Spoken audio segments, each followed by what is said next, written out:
Agora no módulo 5, eu vou então comparar essas técnicas que eu já apresentei nos módulos anteriores.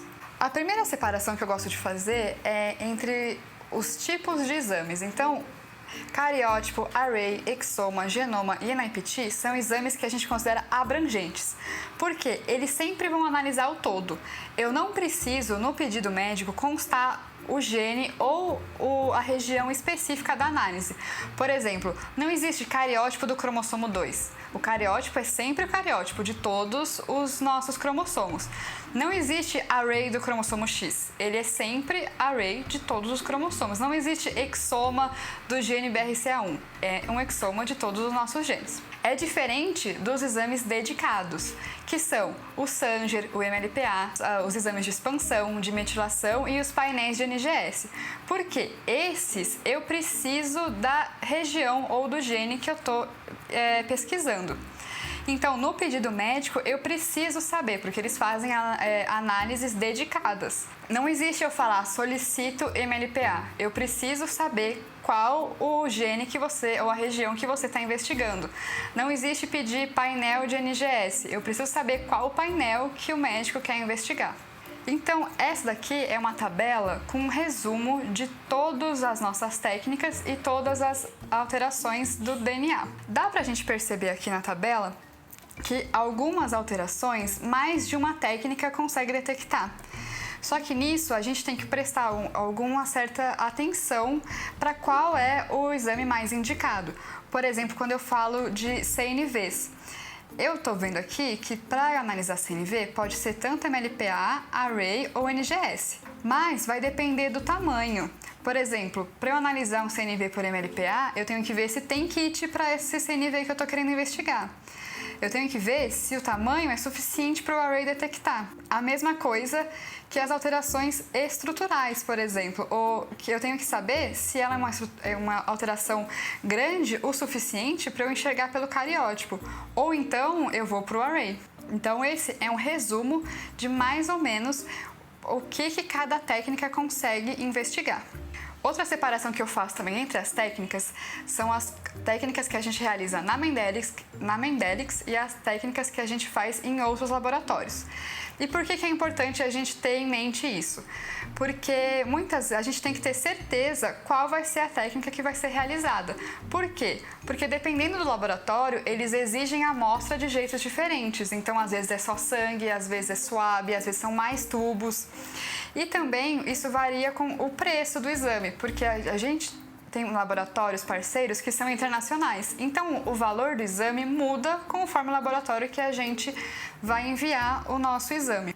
E a PCR? Eu não comentei da PCR ainda, que é uma técnica, mas que ela é uma técnica base. Ela é utilizada em várias outras técnicas para a gente conseguir amplificar a amostra de DNA que eu vou utilizar. Então, ela não é uma técnica especificamente para a gente analisar exatamente alguma coisa. Às vezes, a gente acaba chamando, por exemplo, um exame de expansão de um exame de PCR, mas na verdade o PCR está por trás de todas essas técnicas. Então, o MLPA tem PCR, o NGS, o Sanger e a metilação também tem. Então, assim, PCR, chamar um exame de PCR é falar tudo e falar nada ao mesmo tempo. É muito importante a gente entender também a diferença entre o exame solicitado e os sinais clínicos, porque quando o médico está me descrevendo os sinais clínicos do paciente, nem sempre é o exame que ele quer fazer. Por exemplo, se eu recebo um relatório médico falando que o paciente tem autismo, eu não consigo deduzir qual é o exame que ele quer fazer, porque para autismo a gente pode ter o painel de autismo, a gente pode fazer array para autismo e a gente pode fazer o exoma para autismo. Então, assim, é importante a gente tentar entender essa diferença. Tem também alguns casos que o ideal mesmo é só conversar com a gente, porque eles não têm uma regra, eles não seguem caminhos específicos. Como, por exemplo, esses dois pedidos aqui de cima. O primeiro está escrito assim: solicito gene JAG1, indicação síndrome de Alagille em investigação. Então, assim, ele só me falou qual é o gene, mas qual é exatamente a técnica que ele quer investigar, eu não sei. Nesse caso, foi cadastrado um MLPA de JAG1. Só que para investigar Alagille, o ideal é sequenciar o JAG1. A mesma coisa para esse outro pedido médico aqui, que é solicito teste genético para Niemann-Pick. Foi cadastrado o MLPA do gene de Niemann-Pick, mas o correto é começar pelo sequenciamento. E por que isso? Existem algumas doenças que elas têm mecanismos mais comuns que outros, então ela tem uma linha de investigação própria. E cada doença tem essa sua linha de investigação, e nenhuma delas segue uma regra. Então, assim, quando o pedido médico só comenta qual é a síndrome, qual é a doença em investigação, o ideal é perguntar para a gente, porque a gente vai conseguir consultar e explicar qual que deve ser, então, um exame a ser realizado.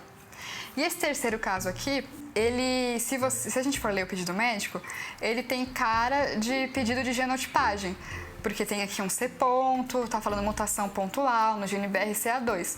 Só que esse é um caso que é uma exceção. Essa é uma inserção do BRCA2 que ela é intrônica. Então, o melhor exame para a gente conseguir investigar isso é o MLPA. Então, o correto seria cadastrar MLPA de BRCA2 nesse caso.